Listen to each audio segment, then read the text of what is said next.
आदर आदाब अभिनंदन आभार। मैं अमिताभ बच्चन आप सभी का स्वागत करते हुए शुरू करता हूं कौन बनेगा करोड़पति।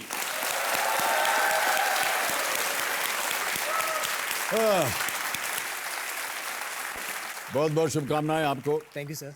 अक्षय, आपका परिचय तो हम दे चुके हैं, आप बैंकर हैं और सब इंस्पेक्टर बन गए हैं और अभी बस 2-3 महीने में ज्वाइनिंग भी आ जाएगी। हमारे पास एक वीडियो है आपके ऊपर। हाँ जी सर। उसे देख लेते हैं, हमारे दर्शकों को भी हम दिखाएंगे। Can we have the video please?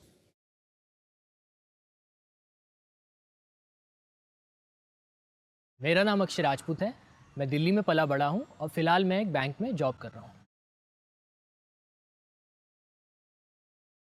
Army और पुलिस दोनों के लिए ही एक एग्ज़ाम से आपको गुजरना पड़ता है, जो कि एक रिटन टेस्ट होता है। तो पुलिस का जो रिटन, फिज़िकल और मेडिकल होने के बाद जब मेरा फाइनली सिलेक्शन होने वाला था, तो उन्होंने मुझे डिस्क्वालीफाई कर दिया और कारण था कि मेरी शरीर पे परमानेंट बॉडी टैटूज़ हैं। और जब मैंने रिसर्च की कि ऐसा कोई रूल है जो आपको डिस्क्वालीफाई करता है ज्वाइन करने से, तो मुझे पता लगा कि ऐसा कोई रूल एग्जिस्ट नहीं करता। इसी वजह से मैंने कोर्ट में एक केस दायर किया एंड अपने आप को मैंने खुद ही रिप्रेजेंट किया एज अ लॉयर।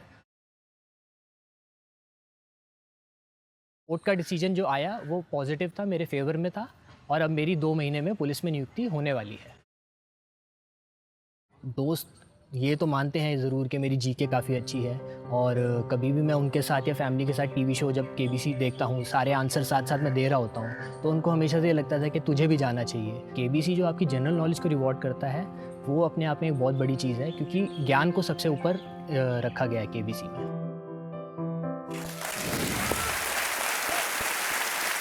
ये आर्मी में अगर टैटू हो तो नहीं लेते हैं? सर उनका कुछ रूल रहता है, अब डिसिप्लिन कह सकते हैं या कुछ आइडेंटिफिकेशन का उनका कुछ क्लॉज रहता है। तो सीक्रेसी को लेके वो चाहते हैं कि बॉडी पे टैटू ना हो ताकि आप इजीली आइडेंटिफाई ना हो। ऐसा उनका कुछ मैंने बैकग्राउंड पढ़ा है, जिस वजह से किसी गलत तरह का टैटू तो नहीं लगाया ना आपने अपने शरीर पे? ये सर मैं एक्चुअली स्कूल के टाइम पे था, मैं 16-17 साल का हुआ करता था, तो हम 2-3 भाई कजन्स और मेरे भाई हमने मिलकर एक टैटू मशीन खरीदी थी। ओहो। हम चाहते थे कि पॉकेट मनी तो देते हैं घर वाले, बट कुछ आमदनी अलग से हो जाए, और तब इतना कॉमन भी नहीं था टैटू। ये आज से मैं करीब 10-12 साल पहले की बात कर रहा हूँ। जी जी। तो हम सब ने आपस में सीखे एक दूसरे पे बना के, तो ये उन्हीं का नतीजा है। तब इतना मैंने चाह रहे थे आप टैटू बनाने का? हाँ जी सर, किया भी मैंने कुछ टाइम। बट वो कहते हैं ना कि एक टेक्निकल एस्पेक्ट भी रहता है उसका और एक आर्टिस्टिक भी रहता है। तो टेक्निकल एस्पेक्ट मैंने सीख लिया, बट आर्टिस्टिकली मैं इतना आप यहाँ अपने कंपेनियन के रूप में किसे लाए हैं? अपनी पत्नी को? पत्नी को सर। नमस्कार और बहुत बहुत स्वागत आपका हमारे इस कार्यक्रम में। और जो आपके जोड़ीदार हैं वो आपकी माता श्री हैं, नीलम जी। बहुत बहुत बधाई, स्वागत आपका हमारे इस कार्यक्रम में। Thank you. और हमारी शुभकामनाएं आपके साथ। शुक्रिया सर। तो अक्षय जी ये बताइए कि आप बैंकिंग में कैसे चले गए? आप जाना चाह रहे थे आर्म फोर्सेस में, फिर आप पुलिस में जाना चाह रहे थे, फिर बैंकर कैसे बन गए आप? सर मेरी पढ़ाई तो बिजनेस स्टडीज़ में हुई है, जो मैंने ग्रेजुएशन की है। ओके। उसके बाद इमीडिएटली ग्रेजुएशन के बाद ये मेरी मिसेस बैठी है पीछे, हमने और इन्होंने एक ही कॉलेज में एमबीए के लिए एडमिशन लिया था। बट मैं एक स्टार्टअप अपना शुरू किया था, तो एमबीए ड्रॉप करके मैं स्टार्टअप की तरफ चले गया। तो 1 साल में वो स्टार्टअप कुछ पिक नहीं कर पाया, इस वजह से मुझे थोड़ी जॉब सिक्योरिटी चाहिए। क्या था वो स्टार्टअप? सर ये 5-6 साल पहले की बात है, और मैं ऑनलाइन ग्रोसरी काम आइडिया आया था मेरे को। कुछ कंपनीज आजकल वेल एस्टैब्लिश्ड हो भी गई हैं जो उसी समय पे शुरू हुई थी। तो बट वो उस टाइम पे सक्सेसफुल नहीं रहा। तो मुझे एक स्टेबिलिटी जो चाहिए थी लाइफ में, वो एक गवर्नमेंट जॉब से ही आ सकती थी उस समय। तो सर मैंने सारे एग्जाम देने शुरू करे। तो बैंक का पहला एग्जाम मैंने जो दिया था वो पहला ही क्लियर हुआ था, मैं बैंक में ज्वाइन करा। साथ में ही ये पुलिस का भी एग्जाम सेम साल में मैंने दिया था, वो भी क्लियर हो गया था सर। उसका काफ़ी एक रिगरस प्रोसेस रहता है, रिटन एग्जाम होता है, फिर आपकी फिजिकल एग्जाम होती है, मेडिकल एग्जाम होता है। तीनों सर क्लियर करने के बाद मुझे आखिरी में बोला गया कि आप टैटू की वजह से ज्वाइन नहीं कर पाएंगे। तो सर बड़ा मेरे को निराशा हुई इस बारे में लेकर। तो मैंने कुछ स्टडी करना शुरू करा, एंड फिर वो जो मैंने बताया आपको कि कोर्ट केस मेरे को खुद ही फाइल करना पड़ा, खुद ही मैंने अपना कोर्ट केस आप जीत गए? हाँ जी, मैं जीत गया। और अब आप पुलिस फोर्स में अब ज्वाइन होने जा रहे हैं, नियुक्ति होने वाली है। हमें ऐसी जानकारी अक्षय जी के आप बहुत शॉर्ट टेम्पर्ड हैं। जी सर। लेकिन हमको तो नजर नहीं आ रहा कुछ ऐसा।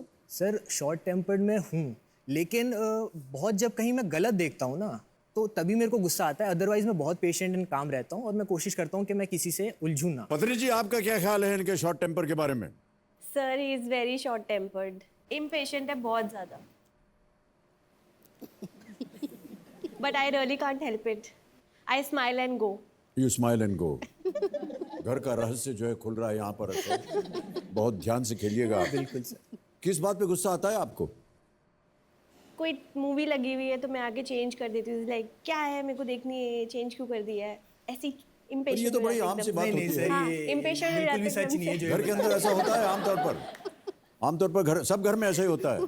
पत्नी जो है कोई चैनल देख रहे होगे, हम कुछ और स्पोर्ट्स चैनल या कुछ देखना सर चाहें। इनके होते हुए मैं रिमोट को हाथ भी नहीं लगा सकता। बहुत अच्छा कर रहे हैं आप भाई साहब, घर में शांति बनी रहेगी। पत्नी जी से अभी हम बात कर रहे थे, पत्नी जी कह रही थी कि आप शॉर्ट टेम्पर्ड हैं, कोई पिक्चर देख रहे होती हैं आप दे तो वो जाकर के चैनल बदल देती हैं।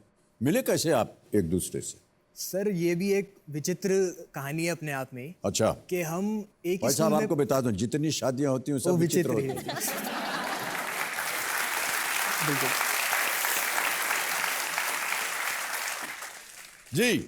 जी सर, तो हम एक ही स्कूल में पढ़े हैं। चौथी कक्षा से जब हम 9 साल के होते थे, हम एक ही स्कूल बस को शेयर करते थे। तब से? ओह। एंड 9वीं 10वीं 11वीं 12वीं में हम एक ही क्लास में थे, क्लासमेट्स थे। बट बात हैरानी की ये है कि हमने कभी एक दूसरे से बात नहीं की। जब तक हम स्कूल में एक साथ थे, हमने एक दूसरे से एक शब्द नहीं बोला होगा, क्योंकि ये एक दूसरे छोर पे पढ़ने लिखने वाली टॉपर किस्म की, एंड मैं, आप समझ ही जाएंगे मैं क्या कहना चाह रहा हूँ। तो हमारा कोई मेल नहीं था उस समय। फिर 12वीं के बाद जब हमने एग्ज़ाम वगैरह क्लियर करे, जब कॉलेजेस में एडमिशन लेना था, तब कुछ ऐसा संजोग कह लीजिए कि ऐसे रहे कि हम आपस में टच में आए। एक साथ हम कॉलेजेस में एडमिशन लेने के लिए जाते थे, फॉर्म्स वगैरह भरना वो सब। तो एक वहाँ से दोस्ती जो ऐसी हुई कि वो हमेशा चलती रही आगे तक। एंड फिर जब शादी की बात आई, क्योंकि इनके घर वालों ने इनको जैसे उम्र के हिसाब से कुछ पूछा कि आप किसी को जानती हैं, किसी से शादी करना चाहती हैं, तो इन्होंने मेरा नाम ले दिया वहाँ पे। इन्होंने मेरे से बात करी, मैंने भी कहा कि ठीक है, मेरी माताजी को भी आप पसंद हो तो सोचा जा सकता है कि हम शादी करें या ना करें। तो हमने फिर फाइनली सोचा कि हम घर पे हाँ बोल देते हैं। फिर घर वाले मिले और हो गया।